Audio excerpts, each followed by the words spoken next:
অন্নপূর্ণা যোজনা পেলেন অন্নপূর্ণা। হেডলাইন দেখে চমক লাগতে পারে, তবে ঘটনার সত্যি। চুঁচুড়া বড়বাজারের বাসিন্দা পৌরা অন্নপূর্ণা কাহার অন্নপূর্ণা যোজনার সহায়তা পেলেন। পরিচারিকার কাজ করেন অন্নপূর্ণা। এক কামরার ভাড়া ঘরে থাকেন। টালির চাল ভেদ করে পড়ে জল। ত্রিপল দিয়ে সেই জল আটকানো হয়েছে কোনোভাবে। মাস ছয়েক আগে মা মারা যাওয়ার পর থেকে পৌরা একাই থাকতেন। পরের বাড়িতে কাজ করে দিন চলে। ওষুধ, গ্যাস, ইলেকট্রিকের বিল দিতে ফাঁকা হয়ে যায় মাসের শেষে। রাজ্য সরকারের মহিলাদের অন্নপূর্ণা যোজনার টাকা দেওয়ার কথা ঘোষণার পর আবেদন শুরু হয়। তখন আবেদন করেন। প্রথমবার তার ব্যাংক অ্যাকাউন্টে টাকা ডেবিটে হয়নি। বড়বাজারের অনেকের অ্যাকাউন্টে টাকা ঢুকেছিল। পৌরা ভেবেছিল তার কপাল খারাপ। প্রতিবেশীরা চেয়েছিলেন অন্নপূর্ণা যেন অন্নপূর্ণা পায়। তার মতো মহিলাদের জন্যই তো সরকারের এই প্রকল্প। অবশেষে সোমবার অন্নপূর্ণা যোজনার টাকা পেলেন অন্নপূর্ণা কাহার।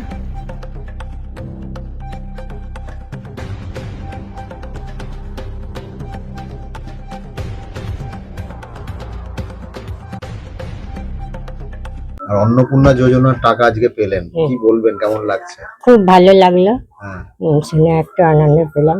আচ্ছা, কি করে কখন জানতে পারলেন? এই যে আমি 4টের সময় ঘুম থেকে উঠলাম, তখন আমাদের চাচি আছে, ও বলে দেখি তোমার মোবাইল নিয়ে আসো তো। ও দেখলো, বলে তো মেসেজ ঢুকেছে, পয়সা ঢুকেছে। টাকা ঢুকেছে? হ্যাঁ, আমি দিয়ে আমি কাজে চলে গেলাম। মানে প্রথমবার পেলেন? প্রথমবার। এটা কতটা আপনার উপকার হবে? অনেক উপকার হবে। কিভাবে চলে আপনার? চলে। মানে কি করেন? আমি লোকের বাড়িতে কাজ করি, বললাম তো। একাই থাকেন? একাই থাকি। আর আগে আগে পেতেন? আগে অন্নপূর্ণা লক্ষ্মী ভান্ডার পেতেন? হ্যাঁ, এবার তো বেড়ে গেল। বেড়ে গেল। আর কতটা মানে আনন্দ অনেকেই পেয়েছি। আপনার ঘর তো অবস্থা খারাপ, পুরো খারাপ। ঘর ঘরটা সারাতে গেলেও তো লাগবে। হ্যাঁ, উপরে কি ত্রিপল দেওয়া আছে? হ্যাঁ, কোথা থেকে দিয়েছে এটা? ওইটা ওই যে সরকার থেকে সরকারি ত্রিপল দিয়েছে। আর এমনি যখন কোনো অসুবিধা হয় তখন কি করেন? মানে একা একা তো শরীর খারাপও হয় অনেক সময়, হ্যাঁ। হয়তো কি করেন? পাড়ার লোকদের বলেন? হ্যাঁ, আশেপাশে লোক তো দেখে আমাকে। আপনাকে তো সবাই চেনে, দেখলাম খুব ভালোবাসে। ওষুধ কেনার ক্ষেত্রেও তো আপনার এগুলো সবই আছে। ডাক্তার ওষুধের হ্যাঁ, ক্ষেত্রে লাগবে। সবই আছে। কি কি লাগবে কাজে? টাকাটা, এই টাকাটা কি কাজে লাগাবেন? অনেকই কাজে লাগবে দাদা, সংসারেও তো লাগাবো। সবই তো আছে, গ্যাস আছে, লাইট আছে, সবই তো কিনে খেতে হয়। বলুন, সবটাই তো রাশনে কি পাই? সে 2 কেজি চাল পাই মাসে, আর 3 কেজি গম, তো হয়? তাই তো। বলুন, সবই তো কিনে খেতে হয়, নুন পর্যন্ত কিনে খেতে হয়। আপনার নামটা কি বলুন? অন্নপূর্ণা কাহার। হ্যাঁ, ওনার খুবই দরকার ছিল। উনি একা থাকেন, আর অন্নপূর্ণা ভান্ডারটা পেয়েছে, আমরা খুবই আনন্দিত। তবে মুখ্যমন্ত্রীর কাছে আমরা ধন্যবাদ জানাই। বর্তমান সরকার যাতে এই কাজটা যে করেছে, খুবই ভালো লাগছে আমাদের। সবাই আস্তে আস্তে যাতে পাক, সেটা আমরা চাই। সব আস্তে আস্তে হবে, আমরা এটুকুনি আশা রাখি। ওনার নাম তো অন্নপূর্ণা অনেক। শুনলাম তাই, যে ওনার নাম অন্নপূর্ণা ভান্ডার পেয়েছেন। সত্যি বলতে আমরা সবাই আনন্দিত। ওনার যেমন নাম সার্থক, তেমনি প্রকল্পটাও কি মহিলাদের জন্য সার্থক হচ্ছে? হ্যাঁ, নিশ্চয়ই, হবে না কেন? অনেকজনের অনেক রকমের দরকার থাকে, সেই কারণেও তারা যে পাচ্ছে, সরকার যে এই কথাটা ভেবেছে, এটাতেই তো আমাদের ভালো লাগছে। যে আশা করি আরো প্রকল্প আরো হবে, যাতে মানুষের, মহিলাদের বলুন বা আর কারো হোক, সেই সাহায্যগুলো যাতে আমরা এই সরকারের কাছ দিয়ে আরো পাই। নানা রকমের প্রকল্প আরো আসুক, আমরা সেটাই আশা করব আমাদের বর্তমান মুখ্যমন্ত্রীর কাছে। ধন্যবাদ জানাচ্ছি আমাদের বর্তমান মুখ্যমন্ত্রীকে। কি নাম আপনার? মমতা বন্দ্যোপাধ্যায়।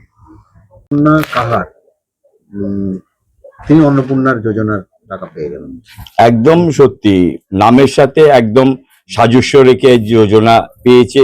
এটাতে সত্যি কথা বলতে আমরা খুবই আনন্দিত হয়েছি। কারণ এই অন্নপূর্ণা কাহার, যিনি মহিলা, তিনি খুবই দরিদ্রের মধ্যে থাকেন এবং তার কেউ নেই, একবারে নিঃসঙ্গ।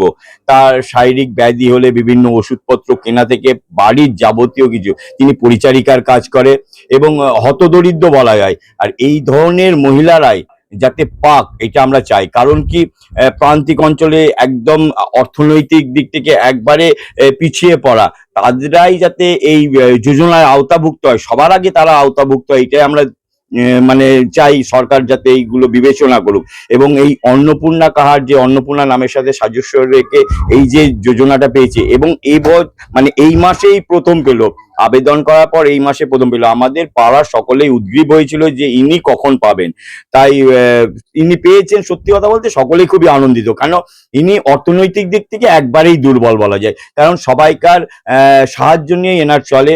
আর কতক্ষণ মানুষ সাহায্য করবে, মানুষের অর্থনৈতিক অবস্থা তো খুব মজবুত নয়, তা সেই অর্থে তিনি পেয়েছেন এবং তার শারীরিক অসুস্থতার ক্ষেত্রে বলুন, সংসার চালনার ক্ষেত্রে বলুন, বৈদ্যুতিক বিল বলুন, রান্নার খরচ, এগুলো সবেতেই তার সহযোগিতা হবে, কারণ বয়স বাড়ছে, উনি আর পরিচারিকার কাজও বেশি দিন করতে পারবে না। এই অবস্থায় এই যে টাকাটা পেলো, মানে অমূল্য জিনিস পেলো এবং তার জীবনযাত্রায় অনেকটাই ভালো করে কাটবে, তার জীবনযাত্রায় অনেকটা ভালো করে কাটবে, এটা আমরা আশা রাখি। এই যোজনার মাধ্যমে উপকৃত হবে এবং এই ধরনের মহিলারা সবার আগে উপকৃত হোক, এইটাই আমরা সরকারের কাছে, এবং সরকার এটা বিবেচনাপূর্বক এই ধরনের মহিলাদের জন্য যে করেছে, এটা সত্যি খুব প্রশংসনীয়। সপ্তর্ষি বন্দ্যোপাধ্যায়।